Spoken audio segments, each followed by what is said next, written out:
देश की अच्छी बातें दिखाने वाले चैनल गुड न्यूज टुडे में आपका स्वागत है। आज हम अपने देश की एक और अच्छी बात आपको सुनाएंगे। हमारे यहाँ कई धर्मों को मानने वाले रहते हैं। लोग अपनी आस्था के हिसाब से मंदिर, मस्जिद, गुरुद्वारों, गिरजाघर या किसी और धार्मिक स्थल पर जाते हैं, पूजा करते हैं, मन्नत मांगते हैं, चढ़ावा चढ़ाते हैं। कुल मिलाकर धार्मिक स्थलों का इस्तेमाल और महत्व धार्मिक ही रहता है। लेकिन आज मैं आपको धार्मिक जगहों के सामाजिक इस्तेमाल की कहानियां सुनाऊंगा। इसमें से कई धर्म को लेकर बहुत झगड़ा करते हैं, लेकिन मजहब बिना बैर के मानवता की सेवा में लगा हुआ है। तो हमारे दिमाग में कट्टरता के जाले साफ करने वाली ये कहानियां सुनना बहुत आवश्यक है। तो आप तैयार हो जाइए, साथ में देखते हैं।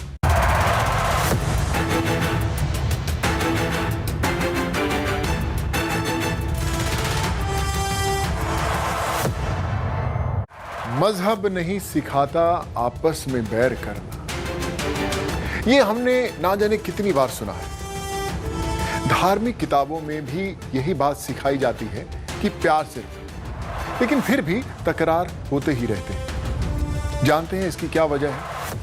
हम धर्म के सामाजिक महत्व को ना देखते हैं ना समझते हैं। धर्म मानवता की रक्षा का अनुशासन है, जीवन को जीने का तरीका है।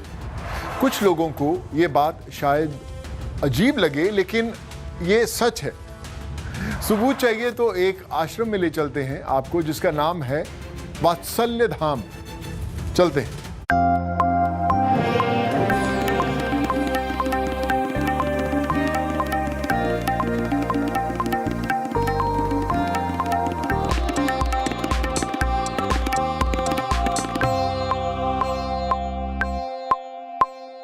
वात्सल्य ग्राम के विचार के पीछे 3 पीढ़ियों को एक दूसरे का पूरक बनाने का विचार है। उन बच्चों का ये घर है जिनके माता पिता ने उन्हें बेसहारा छोड़ दिया। और आपका शरीर भोजन पाके पोषित होता है, पर आपका मन प्रेम पाके पोषित होता है। तो हमने ये कल्पना की कि ये 3 व्यवस्था अलग अलग चलने की बजाय अगर एक साथ जोड़ दी जाए और उनको रिश्तों के साथ जोड़ दिया जाए तो उचित परिणाम आएगा। इस दृष्टि से एक युवा बहन नन्हे बच्चे की माँ बने और वृद्ध की लाठी बने, और उन्हें नन्हे बच्चों का प्यार मिले, स्नेह मिले और वृद्धों का आशीर्वाद मिले। इस तरह 3 पीढ़ियाँ एक छत के नीचे रहें। वृंदावन के वात्सल्य ग्राम का ये अनोखा परिवार है। वात्सल्य ग्राम परम शक्ति पीठ द्वारा संचालित एक अनाथालय है। साध्वी ऋतंभरा ने 27 साल पहले वृंदावन में वात्सल्य ग्राम की स्थापना की थी। यहाँ ऐसे करीब 20 परिवार हैं जिनमें 150 बच्चे, लड़कियां और महिलाएं रहती हैं। दया पर आधारित व्यवस्थाएं बेचारों की भीड़ तैयार करती हैं। स्वाभिमानी संतानों को तैयार करने के लिए एक सहमति, समर्थन और इज्जत का माहौल होना चाहिए। फिर ये लगा कि इस प्रयोग को हम स्वयं करें, किसी दूसरी धरती पे करने की बजाय। तो फिर तकरीबन मुझे इस कार्य में 25 वर्ष हो गए अपने जीवन को लगाए हुए। यहाँ ऐसे करीब 20 परिवार हैं जिनमें 150 बच्चे, लड़कियां और महिलाएं रहती हैं। बच्चे जैसे ही आते हैं पालने में, वैसे ही उनको प्रारंभ से ही यशोदा माँ की गोद मिल जाती है। अगर बच्चा माँ की बाहों में है तो वो सुरक्षित है। आप भी मानते होंगे कि फुटपाथों पे भी अगर माँ के साथ बालक है तो हम उसे सुरक्षित मानते हैं। इसलिए नन्हे बच्चे को माँ की बाहें मिल जाएं, माँ का आलिंगन मिल जाए, वो एक गर्माहट और अपनत्व से भरी गोद में आ जाए, तो सबसे पहला कार्य ये होता है। तो जैसे ही उसको यशोदा माँ मिलती है, तैसे ही उस माँ ने जो पहले के बच्चे पाले हैं वो भाई बहन मिल जाते हैं। उस घर में एक दूसरी स्त्री है जो मौसी के रूप में है, गांव में नानी है कोई, उसके रूप में उसको रिश्ते मिल जाते हैं। समय परिस्थिति के अनुसार बालक अलग अलग समय अवधि में आए हैं। कुछ बहुत छोटे भी थे जिनके गर्भ की गंदगी भी नहीं दूर हुई थी, और कुछ बच्चे थोड़े बड़े भी आए थे।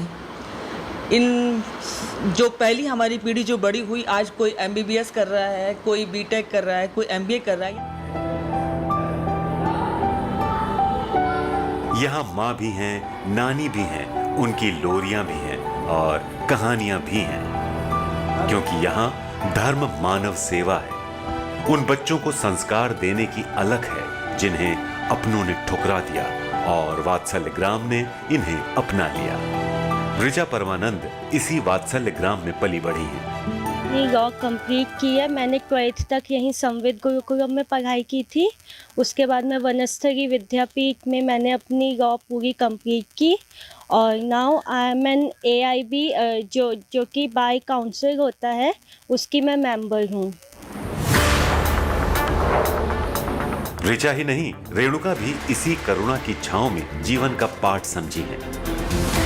अब तक की उम्र में रेणुका को ये कभी एहसास नहीं हुआ कि समाज जिसे पराया कहता है वो आखिर होता क्या है। मैंने संविद गुरुकुलम से 12th तक पढ़ाई की है, और उसके बाद फिर मैंने वनस्थली विद्यापीठ से BLLB 5 ईयर का कोर्स किया है, तो मैं अभी एडवोकेट बन गई हूँ। थोड़े दिन पहले मैं एक गोकुलम में एक परिवार में गई जहाँ की नानी माँ बहुत वृद्ध हो चुकी है, उनको चक्कर भी आ जाता है, लेकिन उन्होंने जिस बच्चे को अपना प्यार दिया, वत्सलता दी, वो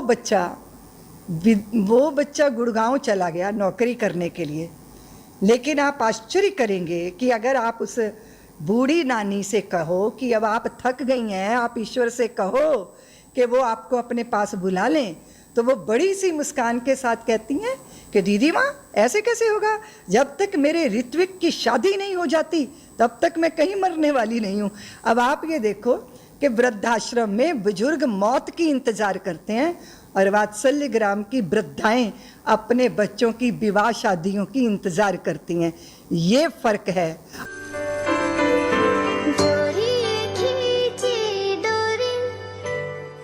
एक जमाने में साध्वी ऋतंभरा को उनके तेज तर्रार भाषणों को लेकर जाना जाता था, हिंदुत्व के बारे में बोलने के लिए जाना जाता था, लेकिन वात्सल्य ग्राम में साध्वी ऋतंभरा का अलग परिचय दिख रहा है। समाज का टेस्ट बदल गया है। आप देखो कि हजारों कांटों में एक फूल खिला हुआ है, वहाँ नज़र नहीं जाएगी, हजारों कांटों पर नज़र जाती है।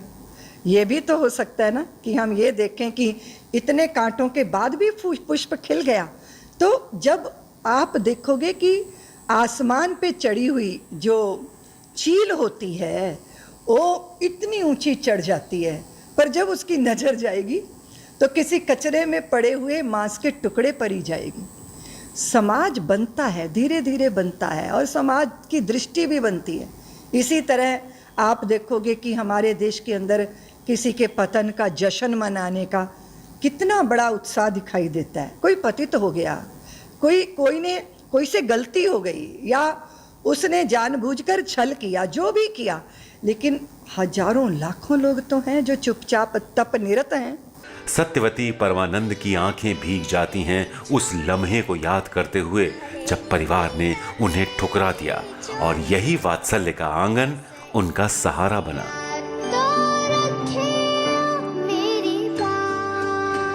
ऐसी वजह हुई थी जिसमें डॉक्टर्स ने बता दिया था मैं कभी माँ नहीं बन सकती, और जिसमें शायद मैंने ये सोच लिया था मेरा जीवन व्यर्थ है। फिर मैंने दीदी माँ जी का कॉन्सेप्ट देखा जो मुझे बहुत अच्छा लगा, और मैं यहाँ पर आई। फिर मेरे पास 5 बच्चे हैं, और मैं यहाँ पर बहुत खुश हूँ। सत्यवती परमानंद जैसी कई महिलाएं मातृत्व के आंचल में वृंदावन के वात्सल्य ग्राम के शिशुओं को सींच रही हैं। ये भी बात सच है कि सफ़ेद चादर का दाग बड़ी दूर से दिखाई देता है। इसलिए धर्म के जगत में भी बड़ी जिम्मेदारी है हमारी कि हम अपने आचरण को, व्यवहार को, और किंचित मात्र अपनी निरंकुश महत्वाकांक्षाओं के ऊपर अंकुश रखें, और ये देखें कि अगर हमारे द्वारा कुछ गलत कदम उठाया जाता है तो पूरी परंपरा लांछित हो जाती है। आवास, भोजन, स्वास्थ्य, शिक्षा, जीवन की सारी बुनियादी जरूरतें यहाँ पूरी होती हैं। आप यहाँ धर्म का सबसे सुंदर रूप देख सकते हैं। वात्सल्य ग्राम के पीछे वो सोच है जिसमें व्यावसायिकता और भावहीनता के स्थान पर समाज के सामने एक ऐसा मॉडल रखना जो भारत की परिवार की परंपरा को सहेजकर भविष्य का निर्माण करे। वो बच्चे जिन्हें अपना परिवार नहीं मिला, वो महिलाएं जो परिवार में स्वीकार नहीं की गईं, दोनों के बीच बॉन्डिंग का अनोखा संसार देखना हो तो वात्सल्य ग्राम जरूर देखिए। वक्रतुंड महाकाय सूर्यकोटि समप्रभा निर्विघ्नं कुरवे देवा सर्वकार्येषु सर्वदा। Madan Gopal Sharma, Mathura, good news today. Vishnu गुरुर्देवो महेश्वरा। धर्म व्यक्ति को शक्ति देता है, उसके मन को मजबूत करता है। जो काम करने के लिए कोई तैयार नहीं होता, उसके लिए धार्मिक संगठन सबसे पहले आगे आते हैं। दुनिया भर में आप घूम कर देख लें, कुछ रोगियों की सेवा का काम जितना धार्मिक संस्थानों ने किया है, उतना ही शायद कभी किसी ने किया हो। विश्वास नहीं होता तो मैं आपको हरिद्वार के दिव्य प्रेम सेवा मिशन लेकर चलता हूं और यहां पर कुष्ठ रोगियों की सेवा की जाती है। चलिए साथ में मिलकर देखते हैं।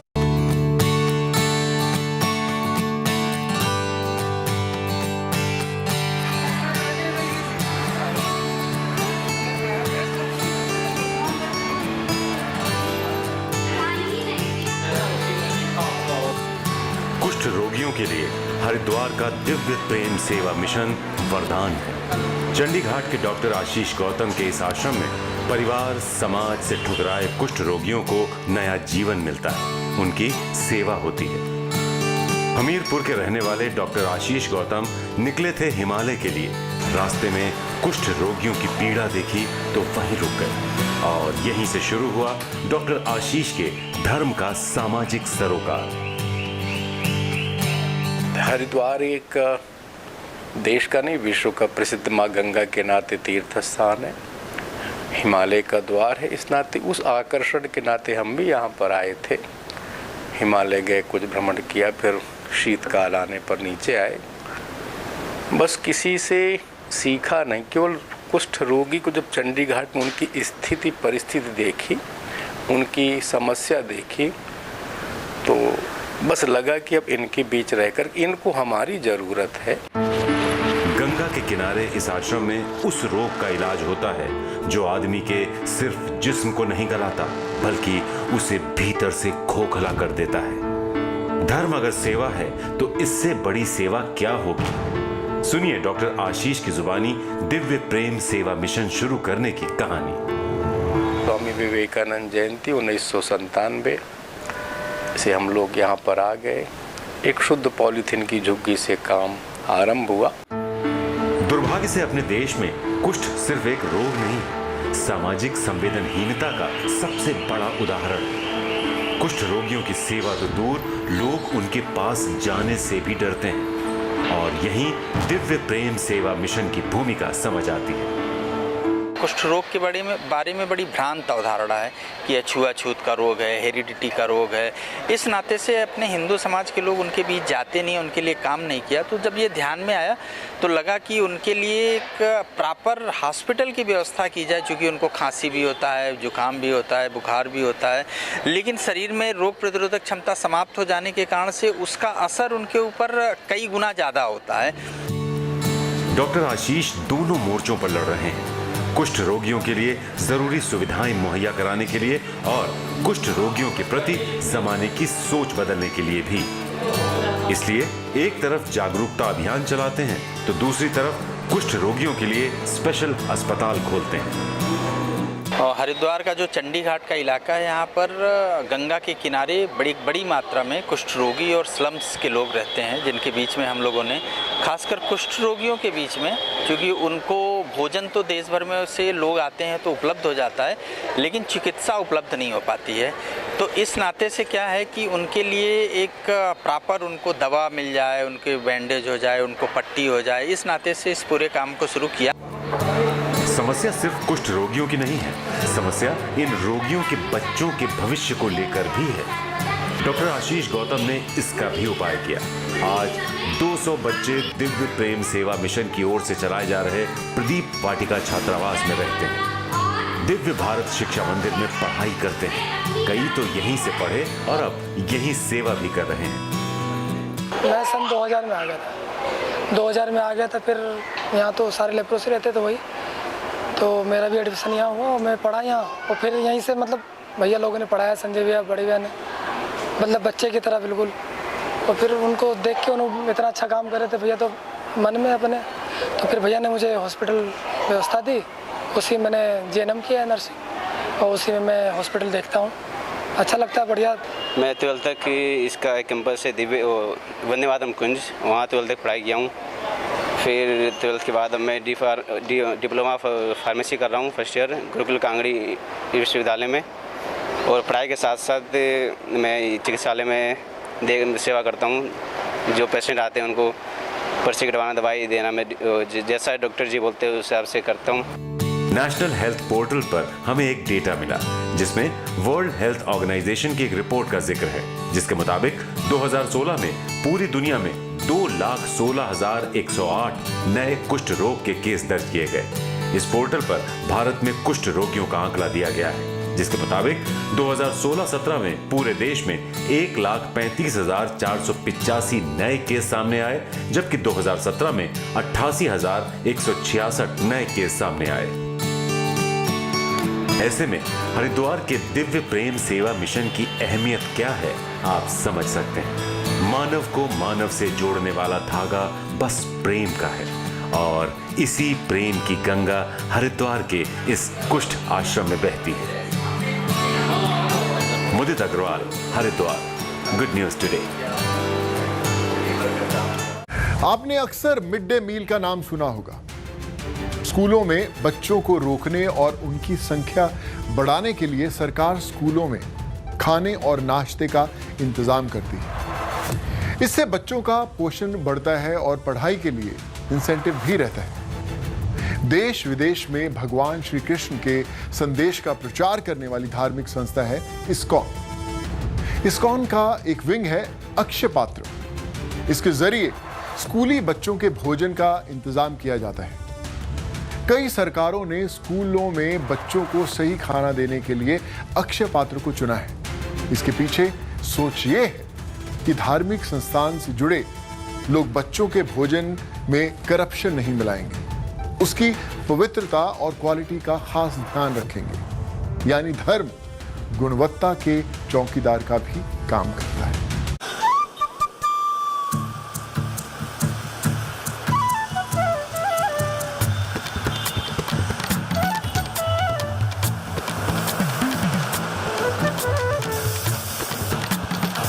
बड़े बड़े बर्तनों में खाना पक रहा है। एकदम मॉडर्न तकनीक से खाने की पैकिंग हो रही है। किचन से निवाले तक भोजन एकदम ताजा रहे, इसकी पूरी व्यवस्था की गई है। ये कोई प्राइवेट मेगा किचन नहीं है, बल्कि एक बड़े धार्मिक संगठन की रसोई है। ये इस्कॉन से जुड़े अक्षय पात्र फाउंडेशन के सिर्फ बेंगलुरु के एक किचन की तस्वीरें।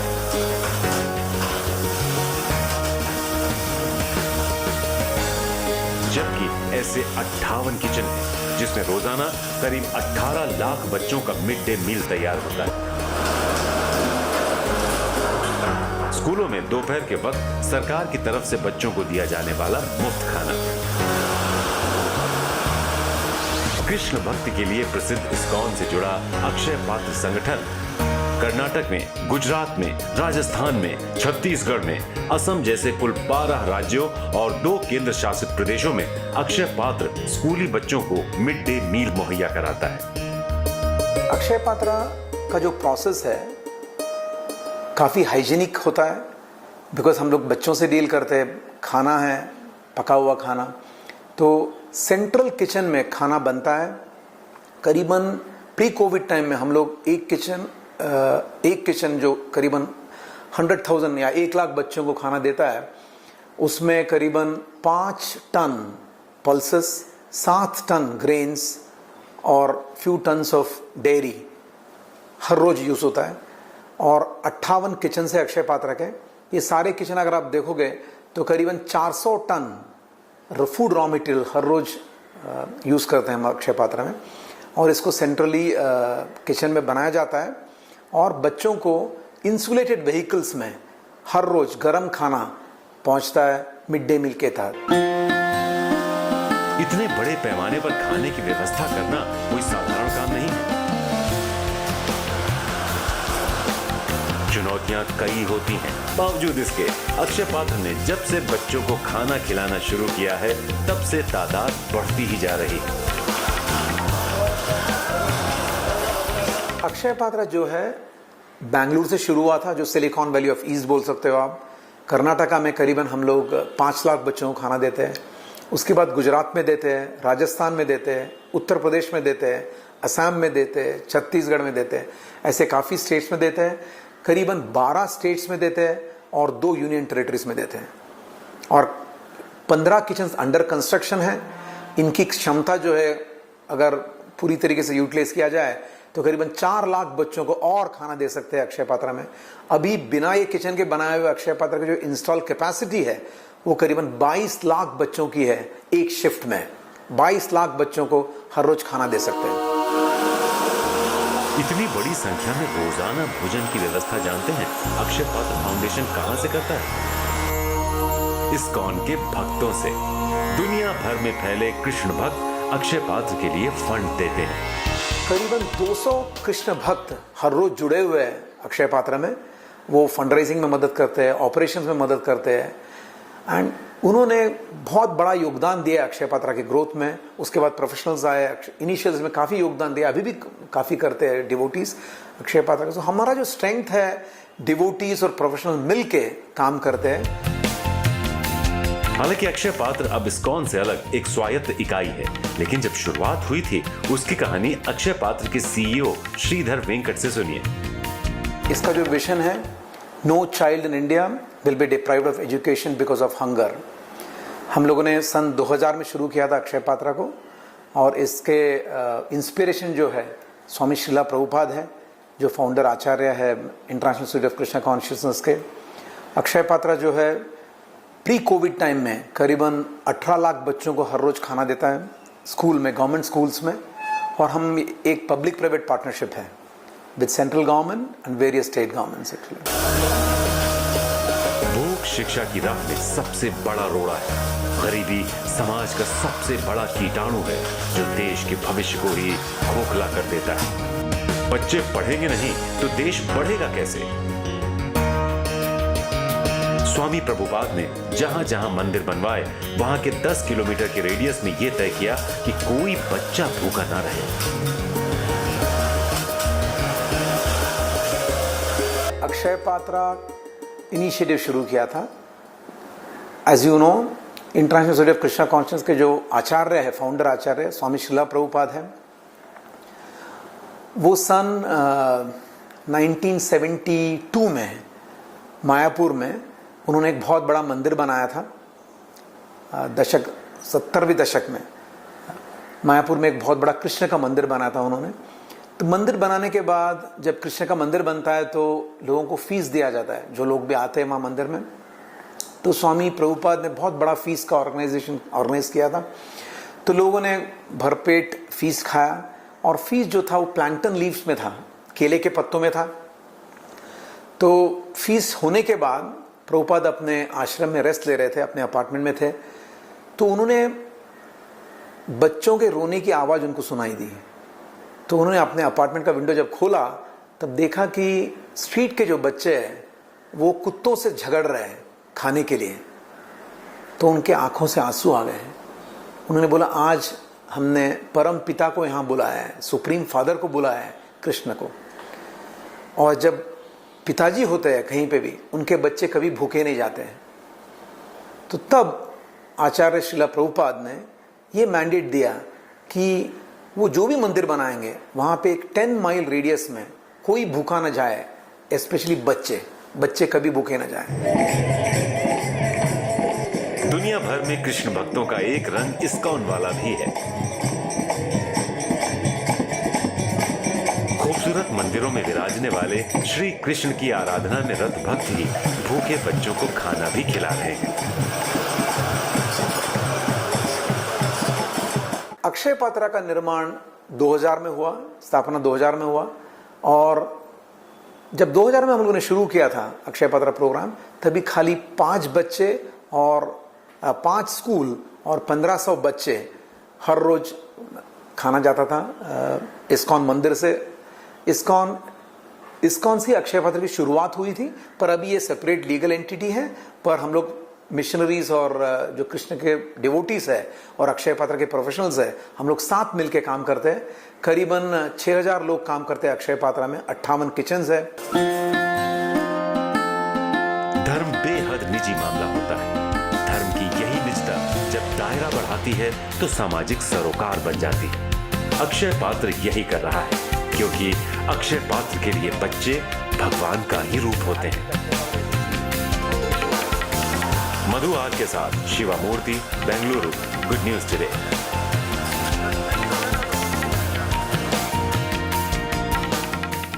खालसा सबसे युवा धर्म है। इसकी स्थापना के पीछे धार्मिक भेदभाव का विरोध और आम आदमी के धार्मिक अधिकार की रक्षा भी है।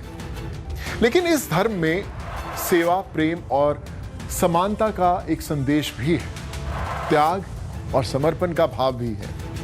कोरोना से लोगों को बचाने की लड़ाई में सबको इंसान समझा गया। जो भी सुविधाएं थी सबको बराबरी से मिली। गुरुद्वारों की व्यवस्था कब मानवता की रक्षा में लग गई किसी को पता भी नहीं चला। यही धर्म की खूबसूरती है कि वो नारायण में नर और नर में नारायण की दृष्टि देता है। आइए आपको ये बात समझाने वाली एक कहानी के जरिए दिखाते हैं। देशवावर मोह एह शुभ कर्मन ते कबहू न डरो अरसो जब जाए लरो निश्चय कर अपनी जीत करो। एक वरदान जो उस परमात्मा ने दिया है, और उस परमात्मा के दिए वरदान और उस हुक्म पर ही आगे चलते हुए सिख कौम ने इस त्रासदी के वक्त में लोगों के लिए एक ऐसी सेवा की शुरुआत की जिससे ताउम्र हर कोई याद रखेगा, और जो एक मिसाल बन गई पूरे समाज के लिए।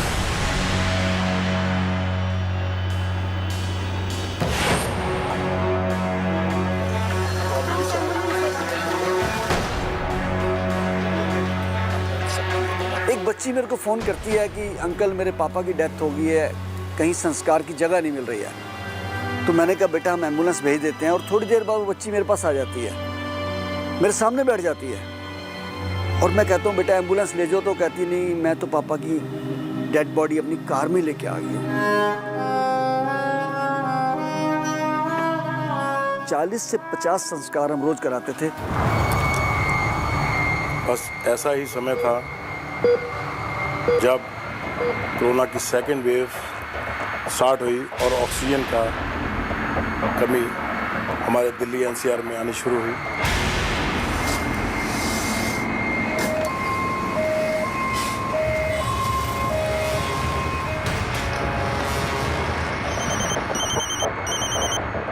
हेलो, हाँ जी, मैं गुरप्रीत सिंह बोल रहा हूँ। पेशेंट कोरोना पॉजिटिव है। डोंट वरी, मैं 10 मिनट का मुझे टाइम दीजिए, मैं अभी सारा कुछ अरेंज कर रहा हूँ। ऐसे ही मुझे कॉल आया। अब मुझे नहीं पता ऑक्सीजन कहाँ से इंतजाम करना, बट हमने उनको बोल दिया कि हम कोई ना कोई इंतजाम करेंगे। और इतना भयंकर जो प्रकोप ले जाएगा कोरोना का, हर आदमी कोरोना पॉजिटिव तो था ही था। ऑक्सीजन की कमी के कारण लोग घरों में, सड़कों पे, अस्पतालों के बाहर दम तोड़ रहे हैं।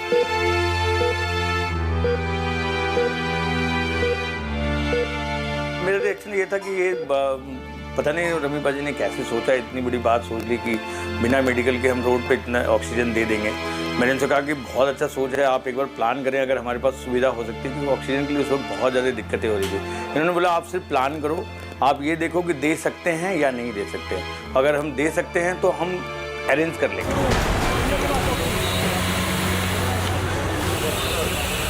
अभी तक लोगों को ऑक्सीजन की जो कमी थी, हमें नहीं पता था कहाँ से आनी है। कहाँ से इंतजाम होने हैं। वाहिगुरु ने ही ये सेवा हमें बख्शी। हमें लोगों को सबसे ज़्यादा फ़ोन आए ऑक्सीजन के लिए, हमें ही कुछ करना था जब वाहिगुरु ने हुक्म किया हमें सेवा के लिए। और ये सेवा हमारी पहले दिन जब लोगों को फ़ोन पे फ़ोन आने चालू हुए तो मैंने अनमोल और मेरे टीम वर्कर खालसा साहब के लक्की जी को बोला, आप इस जगह पे जाओ, मेरे प्लांट के मालिक से बात हो गई है, वहाँ पे हमें ऑक्सीजन अलाउड नहीं है बट वो हमें किसी तरह प्रोवाइड कराएंगे। तो वो पहला दौर जो हमारे 8 सिलेंडर भर के हमारे पास शाम तक पहुँचे, जिनके लिए लोगों की तादाद लाइन लगी पड़ी थी ऑक्सीजन की भरमार की रिक्वायरमेंट।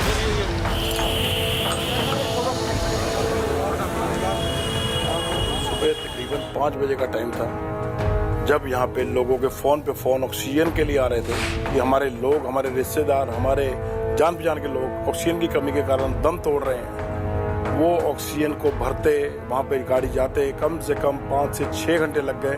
तब तक गुरुद्वारा इंदिरापुरम में लोगों का तांता लग गया जो चिल्ला रहे थे, जैसे मछली को पानी से बाहर निकाल देते वैसे ही मरीज तड़प रहे थे ऑक्सीजन के बगैर। जब हमारे दरवाजे पे ऑक्सीजन पहुंची, पहले 8 सिलेंडर आए, तब हमें लगा अब वाहिगुरु ने हमारी बाँह पकड़ ली है, अब हम लोगों को सांसों का लंगर दे सकते हैं। तो पहला ऑक्सीजन लंगर जो हमारा ये इंदिरापुरम से पूरे वर्ल्ड का ऑक्सीजन लंगर पहले नंबर पे स्टार्ट हुआ और ये हमारा कारवां चलता ही।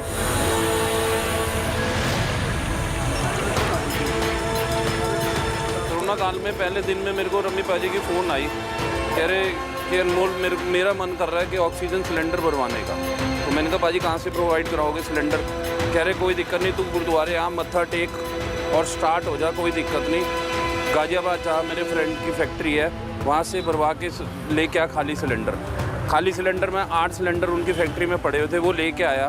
तो मैं बाजी ने कहा मत्था टेक और चले जा, जहाँ मर्जी से भरवा के आ। उस टाइम हमें पता लग रहा था कि मायापुरी में फ्री लंगर लग रहा है, ऑक्सीजन का सिलेंडर भर रहे हैं। बट वहाँ गया तो वहाँ इतनी भीड़ थी, मतलब समझ नहीं आया क्या करें।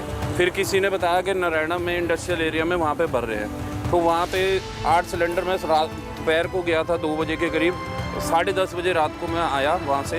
मैं गाड़ी गुरुद्वारे के अंदर खड़ी करी, इतने में मेरे को 11:30 बजे पाजी ने कहा कि अनमोल स्टार्ट कर देते हैं लंगर। तो हमें बड़ी कॉल आ रही थी रमी पाजी को कि ऑक्सीजन चाहिए, हॉस्पिटल में अवेलेबिलिटी नहीं थी। तो फिर रमी पाजी ने स्टार्ट करा, 11:30 बजे हमने एक गाड़ी पे लगाया।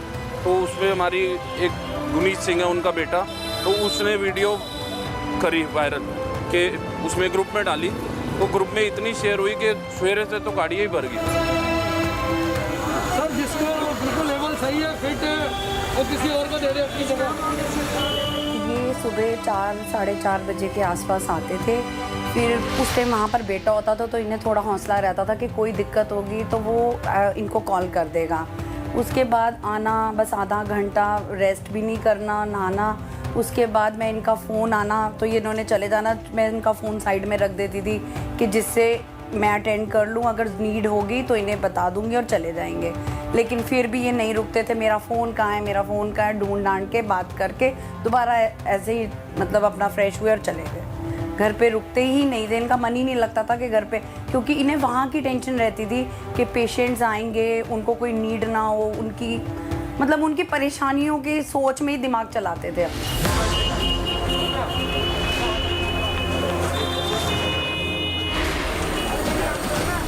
रात के 2:30 बजे मेरी टीम ने बताया पाजी गाड़ी नहीं आ सकती, गाड़ी थाने में बंद हो गई है, अब कोई रास्ता नज़र नहीं आया।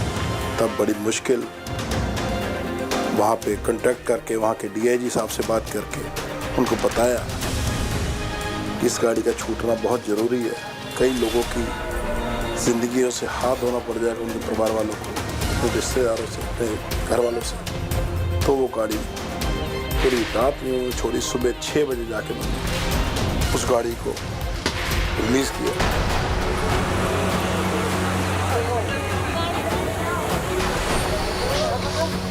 यहाँ पे कई 100 आदमी बाहर रोने चिल्लाने की आवाज़ आ रही थी, हमारा पेशेंट।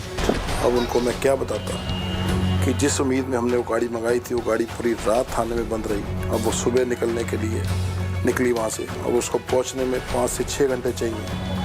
तब तक हमारा पिछला जो बैकअप था ऑक्सीजन का लगभग ख़त्म होने पे आ गया।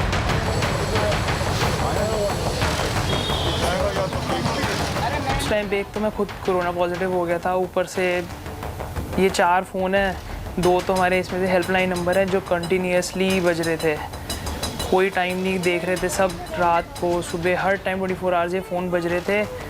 और लोग फ़ोन करते कि हमारे पेशेंट की 35 ऑक्सीजन लेवल रह गई है, और तो कब कितनी देर भाई हमारा लंगर लगा है वहाँ पे। तो उसी टाइम फिर मैं दूसरे फ़ोन से भाई को फ़ोन करता था कि भाई कितनी ऑक्सीजन बची है बंदे की, और पेशेंट की 35 ऑक्सीजन लेवल है। तो वो जब कहता था कि हाँ भेज दो, तो फिर मैं उन्हें बोलता था। तो ऐसे ही काफ़ी लोगों के फ़ोन आए, कोई हरिद्वार से फ़ोन कर रहा है, कोई मेरठ से फ़ोन कर रहा है, कोई दिल्ली से हमारे पास आ रहे हैं। एक प्रेग्नेंट लेडी आती है, अराउंड 23 उसकी एज थी, रिक्शे पे लेटी हुई आती है, उसकी ऑक्सीजन लेवल थी 6 ऑक्सीजन लेवल थी। डॉक्टर ने बोल दिया था आप डेड हो नहीं है, उसको हमने लगाई ऑक्सीजन, उसकी करते करते 45+ ऑक्सीजन सिलेंडर उसकी ऑक्सीजन लेवल पहुंचा। हमने अपनी एम्बुलेंस में उसको जो नियर बाय हॉस्पिटल है वहाँ पे जाके एडमिट करवाया। आज वो लेडी और उसका बेटा आज दोनों बिल्कुल ठीक है यहाँ पे हॉस्पिटल में। हमने सिलेंडर इकट्ठे करने शुरू किए खाली। उसके बाद कभी हम हिसार जा रहे हैं, कभी हम मुंडका दिल्ली जा रहे हैं, कभी हम जीरकपुर जा रहे हैं। अब एक मैं आपको किस्सा सुनाता हूँ कि भी ओवरलोड गाड़ी हो गई हमारी, 25 सिलेंडर हो गए, जबकि 15 सिलेंडर से ज़्यादा उसमें आ नहीं सकते थे। हम रात को 2-2:30 बजे का टाइम हिसार पहुँच गए। हिसार में वहाँ पे हमें उन्होंने 5-10 मिनट वेट करवा के बाहर बोला कि आप सिलेंडर भरवा लो, कोई बात नहीं, आप अच्छा काम कर रहे हो, सेवा का काम कर रहे हो, आपको सिलेंडर देते हैं। वहाँ पे हमें सिलेंडर मिले, गाड़ी बहुत ओवरलोड हो गई थी हमारी, गाड़ी डोल रही थी ऐसे। आगे चलते चलते रास्ते में एक गाय नीचे मरी पड़ी हुई थी, कैसे भी करके अनमोल ने गाड़ी को काटा और हमारी गाड़ी पलट गई है। 5-6 सिलेंडर नीचे, हम इतने बारी सिलेंडर थके हुए, हम इतने बारी सिलेंडर में उठा के उसमें रख रहे हैं। करीब 4:30 पौने 5 बजे हम गुरुद्वारे पहुँचे हैं, तो बहुत ज़्यादा और भी रश।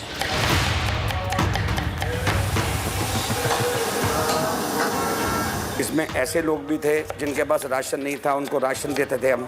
उस दौरान बना हुआ राशन देते थे, कच्चा राशन देते थे, A to Z घरों में जाके भी राशन दिया है। लोगों के यहाँ सिलेंडर तक ख़त्म हो चुके थे। दूध दही इसका पैसा भी देते थे, सामान भी लोगों के घरों में पहुँचाते थे उस दौरान भी। हालांकि एक डर का माहौल था लोगों में, लोग सामने नहीं आते थे, दरवाज़ा भी नहीं खोलते थे सामान पकड़ने के लिए, सिर्फ बाहर रख दो जी हम ले लेंगे, ये हालात होते थे उन दिनों।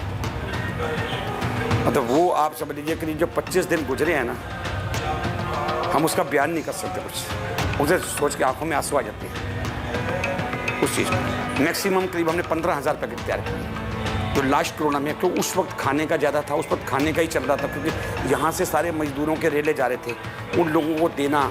लड़के यहाँ पर जो पीछे थे बैग में वो सारे पैक करते थे, सुबह से शाम तक पैकिंग चलती थी वहाँ पे। और उनको राशन देना है, चप्पलें देनी हैं, कईयों को कपड़े तक भी दिए जिनके पास नहीं थे कपड़े, दूध बच्चों को, सूखे दूध के डिब्बे, ये हालात थे। A to Z दवाइयाँ यहाँ से लोगों को देने के लिए। और उसके अलावा हमने करीब आप समझ लो करीब 200 से ऊपर टन राशन जो लोगों को सूखा बांटा है विभिन्न एरियो में जाके।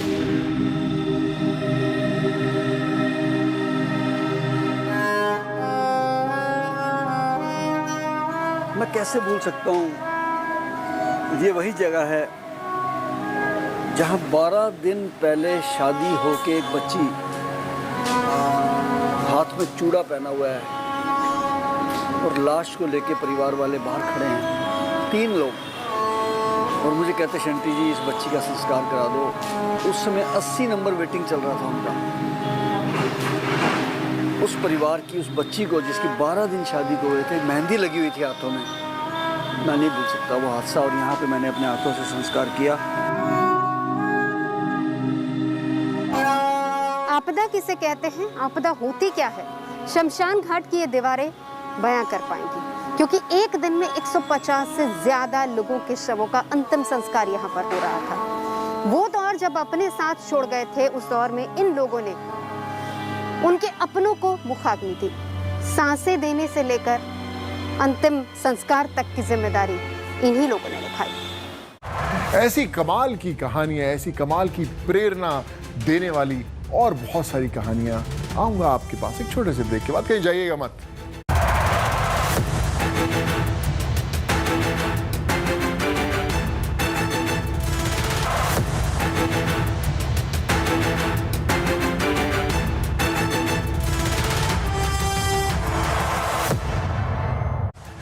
धर्म कोई भी हो, वो सिखाता है कि इंसानियत से इंसाफ करो, आपस में टूटो नहीं, जुड़ो।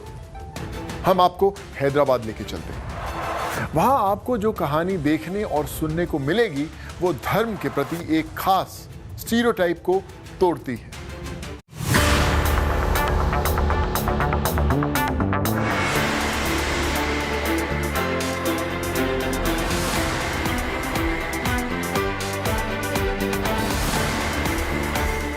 जरूरतमंदों की लंबी कतार लगी।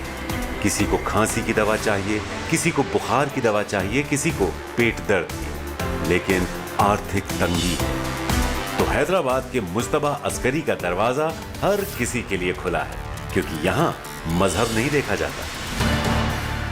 मस्जिद चुनने की एक ही वजह है और वो नॉन रिलीजियस है, इसलिए कि ये जो स्लम्स है, आप जैसा देखा है, ये बहुत ही इंटीरियर एरियाज है और क्लस्टर्ड है। यहाँ हमारे को रियल स्टेट स्पेस, यहाँ हमारे को ऑफिस या क्लिनिक के लिए जगह, सब में बेस्ट सोल्यूशन हमारे को ये दिखा कि जो यहाँ के जो मस्जिद है या हमारे को कोई अगर टेंपल भी दिया, ऑफ़र किया तो हम वहाँ सेटअप करेंगे, इसलिए कि यहाँ जगह है, स्पेस है। और यहाँ नॉर्मली क्या होता है कि नमाज के बाद लोग चले आते हैं एंड द मस्जिद रिमेन्स ओपन। तो ये पॉइंट ऑफ व्यू से हमने मस्जिद को चुना है, the only one because there is space available in this clustered setting. Mujtaba Askari की संस्था हेल्पिंग हैंड कम से कम 25 मस्जिदों में क्लिनिक चला रही है। हैदराबाद में हमने जो अर्बन स्लम्स है हैदराबाद में, यहाँ ये स्लम्स का हमने बहुत डिटेल में एनालिसिस किया, सर्वे किया। उसके बाद हमें ये पता चला कि बहुत सारे जो स्लम्स है वहाँ primary health care system strong नहीं है। यहाँ गवर्नमेंट के प्राइमरी हेल्थ सेंटर्स है, बस्ती दवाखाने हैं, उसके बावजूद भी primary care services are still lacking. So that was the first motivation for us to set up ये primary care centres in urban slums. तो हमने आज हैदराबाद में 4 urban slums, large urban slums में प्राइमरी हेल्थ सेंटर्स या clinics बोलिए, इसको हम आज लास्ट 2 साल से ये प्रोग्राम हम हैदराबाद में चला रहे हैं। कोरोना संकट के दौरान मुस्तबा अस्करी ने मरीजों के लिए शहर की कई मस्जिदों में आइसोलेशन सेंटर खोला था। यही नहीं, कोरोना के वक्त 45 दिनों में 5000 घरों में 2 लाख खाने के पैकेट बांटे थे। सर, हमारे जो प्राइमरी हेल्थ सेंटर्स है, इसकी ख़ास बात यह है कि प्राइमरी केयर सर्विसेज तो हर संस्था में होती है, बट उसके अलावा यहाँ हम प्राइमरी केयर में ज़्यादा से ज़्यादा हेल्थ सर्विसेज को इंटीग्रेट करने की कोशिश की है। फॉर एग्ज़ाम्पल, हमने प्राइमरी हेल्थ केयर के साथ डेंटल हेल्थ केयर भी रखा है, प्राइमरी हेल्थ केयर के साथ आई का स्क्रीनिंग और ऑप्थेमोलॉजी रखी है, और हम सब में इम्पॉर्टेंटली नॉन कम्युनिकेबल डिजीज़ जो होते हैं, जैसा कि डायबिटीज़, हाइपरटेंशन, कार्डियोवास्कुलर डिजीज़, इसकी प्रिवेंशन एंड कंट्रोल का बहुत बड़ा प्रोग्राम हम इस क्लिनिक से चलाते हैं। तो ये पूरा सारा इंटीग्रेटेड हेल्थ डिलीवरी मॉडल है जो यूनिवर्सल हेल्थ केयर कहलाता है।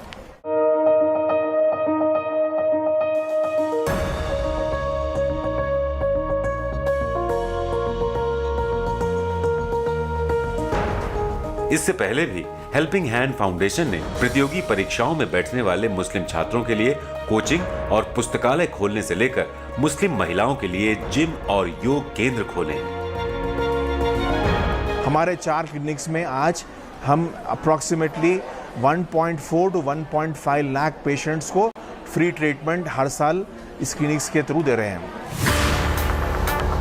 मस्जिदों में एक तरफ दुआ में उठे हाथ और दूसरी तरफ जरूरतमंदों को दवा बांटते हाथ। मजहब का सही सबक शायद यही है जिसे हैदराबाद के मुस्तबा अस्करी ने अपनी जिंदगी में उतार लिया है। Ashish Pandey, Hyderabad, good news today. धर्म हो या धर्म से निकली विचारधाराएं या धर्म सुधार आंदोलन, सब में एक चीज कॉमन है, वो ये है कि धर्म मनुष्यों में एकता के लिए, विश्व के कल्याण के लिए है। अक्सर हम धर्म को पूजा पाठ, संस्कार वगैरह में पहचानते हैं, जबकि धर्म की नर सेवा नारायण सेवा से ज्यादा बड़ी है। धर्म हमारे जीवन का नैतिक सेंसर है जो हमें बांधता नहीं बल्कि दुर्घटना से बचाता है, अलर्ट रखता है। आप भी धर्म के इस चरित्र पर जरूर विचार कीजिएगा। फिर आऊंगा ऐसी ही कोई बात लेकर आपके पास। तब तक के लिए नमस्कार।